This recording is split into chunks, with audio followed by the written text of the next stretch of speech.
The Jesuits had really assumed universal political power by 1750. There's that book, Justin Fulton, that great author, wrote, Washington on the Lap of Rome. It was written about 1888. Washington on the Lap of Rome, written by this great preacher, Justin Fulton. And it shows how he calls it Rome on the Potomac, completely controlled by the Archbishop of Baltimore. There was a secret wire between Baltimore and the White House telling the president what to do, at least since the days of Grover Cleveland.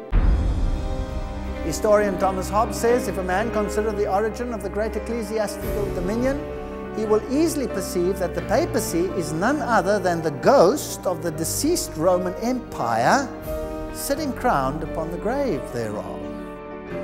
Pope Leo said, we hold upon this earth the place of God Almighty.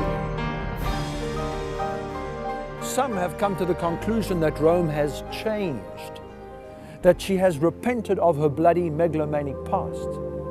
But these evidences revealed in the very current acts and views of this system should send a clear signal to the world that Rome never changes.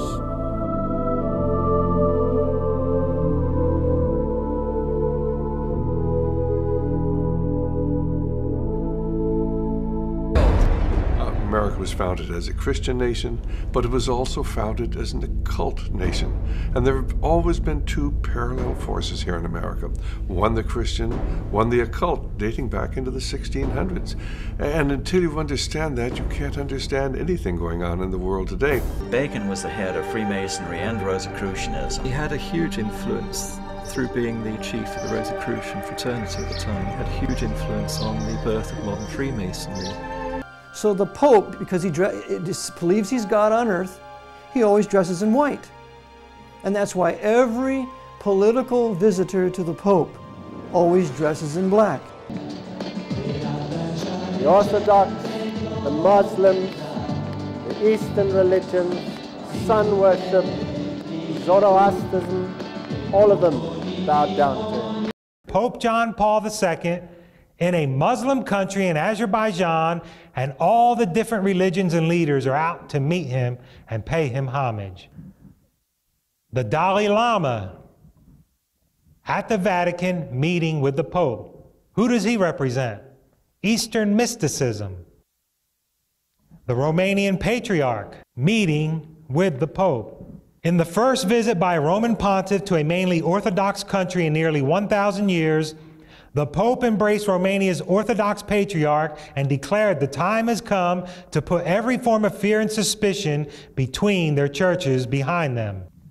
Pope's Romanian visit set stage for possible Russian trip.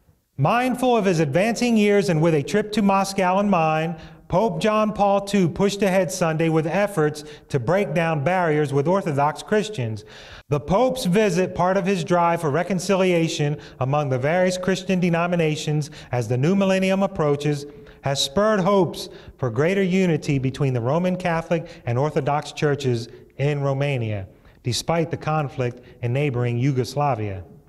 Pope John Paul II's weekend visit to India concluded today in an atmosphere of religious harmony and unity. The Pope received a reverent welcome from leaders of Hinduism and 7 other faiths. In turn, Indian leaders of the Hindu, Buddhist, Sikh, Muslim, Jain, Parsi, Jewish, and Baha'i faiths extended prayers of welcome to the Pope. India, with a population of 1 billion or more, is more than 80% Hindu. The LA Times. Pope calls talks with Iran leader promising.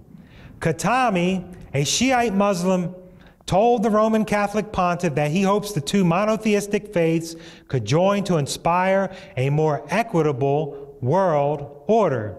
As he entered the Vatican, the 78-year-old Pope looked relaxed and pleased as he accepted his visitor's gift.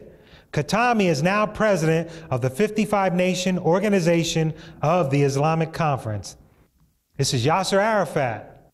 He was the leader of Palestine at the time. Notice that he's all smiles as he meets Pope John Paul II. And here's Khatami, the former president of Iran. This is Tariq Aziz. This man was one of Saddam Hussein's top men in his cabinet. that the Pope is on a higher plane than themselves. Who is this? This is Prince Charles and Princess Diana. And who do they represent? The Church of England, who had a big split with Rome many years ago. It's Tony Blair meeting with the Pope.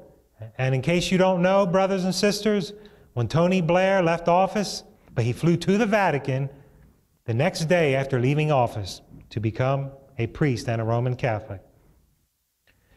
Is this man a Christian? No, this man is a communist and former president of the USSR that this man he is about to shake hands with helped to bring a collapse to, along with Ronald Reagan and the CIA, which was predicted in the Word. Sweden's Crown Princess Victoria meeting with the Pope. The Czech president meeting with the Pope. Nelson Mandela meeting with the Pope. Is this man a Christian? It's Vladimir Putin. Friend, this man is hardcore KGB, but he's at the Vatican meeting with the Pope. The Israeli Prime Minister meeting with the Pope. Even dictators are meeting with the Pope. The Philippines President, Gloria Arroyo, meeting with the Pope. Vicente Fox, former president of Mexico, meeting with the Pope. Friends, he's even speaking before the United Nations. And when the Pope of Rome speaks, the world listens. How many of you remember former Secretary of State Colin Powell? Where was he at when he was the Secretary of State for this country? He was at the Vatican meeting with the Pope. Former Democratic President Jimmy Carter meeting with the Pope, and this was during his presidency. Former Republican President Ronald Reagan meeting with the Pope. Former Republican President George H.W. Bush meeting with the Pope.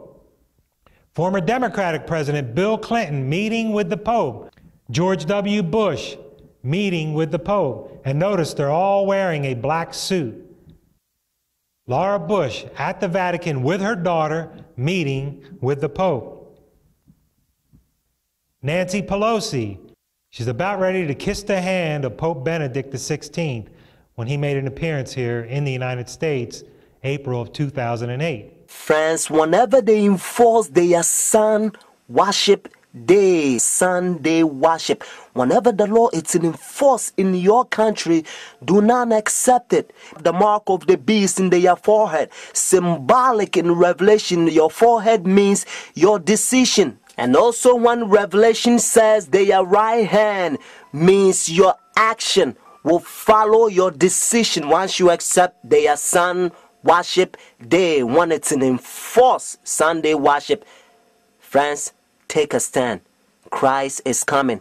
He loved you so much so that when he was on the cross, Jesus Christ says, I thirst. So whenever you're in temptation, remember when he says, I thirst because of you and I. Order The Great Controversy. Notice the book, The Great Controversy, because it's preparation. It will prepare you by the grace of God